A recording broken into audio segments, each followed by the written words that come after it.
সংসদে আলোচনা করে বা ন্যূনতমভাবে একটা সংসদীয় কমিটির তাদের সুপারিশের ভিত্তিতে জরুরি অবস্থা জারি করার ব্যাপারে রাষ্ট্রপতি সিদ্ধান্ত গ্রহণ করবেন। সিদ্ধান্ত যেটা হয়েছে ইতিমধ্যে আপনারা জেনেছেন, প্রধানমন্ত্রী মন্ত্রী পরিষদের সভা ডাকবেন এবং সেই সভাতে জরুরি অবস্থা জারি যখন এজেন্ডা থাকবে তিনি সংসদের বিরোধী দলীয় নেতা এবং তার অনুপস্থিতিতে উপনেতাকে তিনি এই সভায় তিনি যুক্ত হতে তাকে অন্তর্ভুক্ত করা হবে। যদি বিরোধী দলের নেতা যে কোনো কারণে যদি অনুপস্থিত থাকে তার অনুপস্থিতিতে বিরোধী দলের উপনেতা তিনি মন্ত্রিপরিষদের সভায় উপস্থিত থাকবেন। এটা নিয়ে আলাপ আলোচনা করে এটা আজকে গুরুত্বপূর্ণ সিদ্ধান্ত হয়েছে। বাদবাকি বিষয়ে আপনারা জেনেছেন যে জরুরি অবস্থা কোনোভাবেই বিরোধী দলের দমন নিপীড়নের উদ্দেশ্যে জরুরি পরিস্থিতিকে ব্যবহার করা হবে না এবং আমাদের আর্টিকেলে 35-এ এবং সেখানে নাগরিকদের জনগণের যে আইনগত এবং তাদের যে কিছু অলঙ্ঘনীয় গণতান্ত্রিক সাংবিধানিক অধিকার আছে এবং সেগুলোকে স্থগিত রাখা যাবে না। এই বিষয়গুলো আলোচনা করে একটা সিদ্ধান্ত জায়গায় আজকে আমরা উপনীত হয়েছি। প্রধান বিচারপতির ব্যাপারে ইতিমধ্যে আপনারা শুনেছেন, এটাও আমরা আলাপ আলোচনা করি, এটাও আমরা একমত হয়েছি। নীতিগতভাবে রাষ্ট্রপতি তিনি কর্মরত জ্যেষ্ঠ আপিল বিভাগের জ্যেষ্ঠ বিচারপতিকে তিনি প্রধান বিচারপতি হিসেবে নিয়োগ দেবেন। তারপরে তিনি যদি যে কোনো কারণে সুপ্রিম জুডিশিয়াল কাউন্সিলে তার বিরুদ্ধে অভিযোগ থাকে, তার শারীরিক অক্ষমতা, অযোগ্যতা অথবা অন্য কোনো স্খলনের কারণের জন্য যদি তিনি অযোগ্য বিবেচিত হন, তাহলে রাষ্ট্রপতির কাছে দ্বিতীয় আপিল বিভাগের দ্বিতীয় জ্যেষ্ঠতম বিচারপতি সেখান থেকে তিনি প্রধান বিচারপতিকে নিয়োগ করেন। এটা নিয়ে আজকে আলাপ আলোচনা করে আমরা একমত হয়েছি। ফলে আজকে দিনটা গুরুত্বপূর্ণ যে আমরা দুটো গুরুত্বপূর্ণ বিষয়ে আমরা আলোচনা করে আজকে আমরা সিদ্ধান্তে আমরা উপনীত হয়েছি। আমি আপনাদেরকে মূলত বা তত্ত্বাবধায়ক সরকার নিয়ে আমাদের বিপ্লবী ওয়ার্কার্স পার্টির পক্ষ থেকে আমরা নতুন প্রস্তাবনা আমরা দিয়েছি, সেটা আপনাদেরকে আমি হাজির করতে চাই।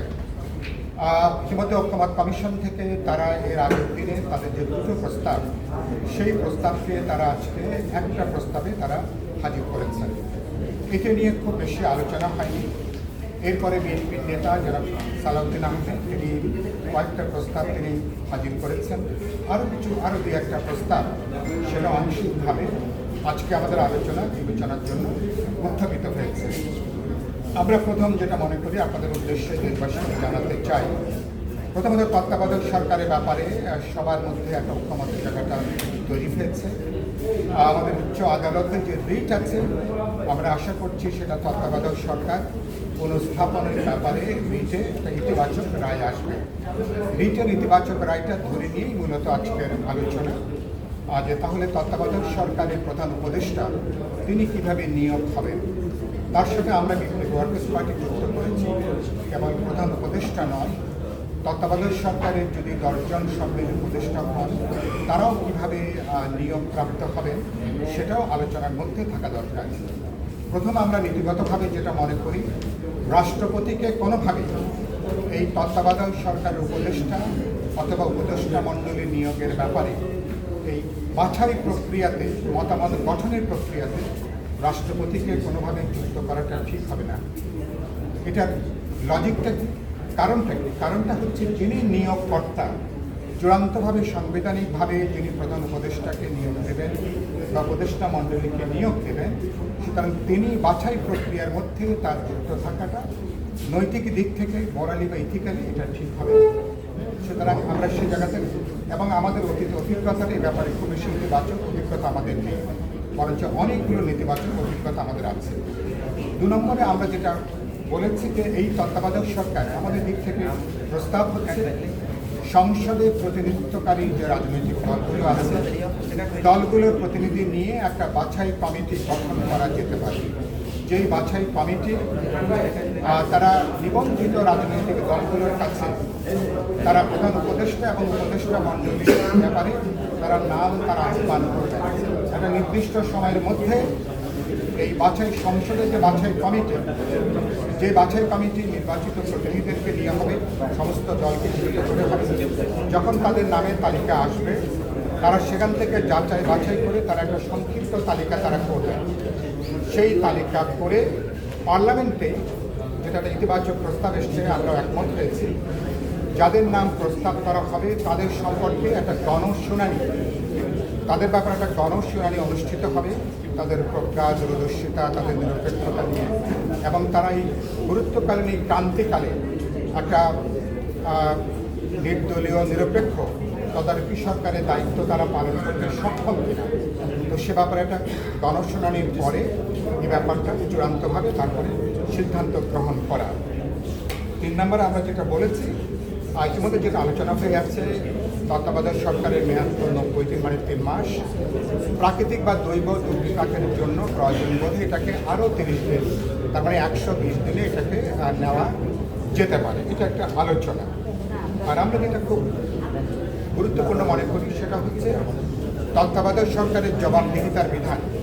1990-এর পর থেকে আমাদের এখানে যতগুলো তত্ত্বাবধায়ক সরকার গঠিত হয়েছে, সাংবিধানিকভাবে তত্ত্বাবধায়ক সরকারের জবাবদিহিতার কোনো বিধান আমাদের বর্তমান সংবিধানে নেই। আমরা মনে করি তারা একটা গুরুত্বপূর্ণ সময় দায়িত্ব পালন করবেন। রুটিন ওয়ার্ক করলেও বাংলাদেশের তারা তো তখনকার তারাই সরকার, তাদেরকে অনেকগুলো গুরুত্বপূর্ণ সিদ্ধান্ত তারা গ্রহণ করবেন।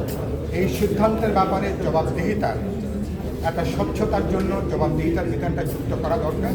আমরা মনে করি পরবর্তী নির্বাচিত পার্লামেন্টের কাছে, নির্বাচিত জনপ্রতিনিধিদের কাছে তত্ত্বাবধায়ক সরকারের জবাবদিহিতার বিধানটা যুক্ত করা দরকার, যা তাদের যে কোনো কাজ নিয়ে, যে কোনো নাগরিক, আপনারা সাংবাদিক বা আমি যে কোনো সাধারণ মানুষ হিসেবে তাদের যে কোনো সিদ্ধান্তের ব্যাপারে পরবর্তীকালে যাতে একটা প্রশ্নটা তোলা যায়।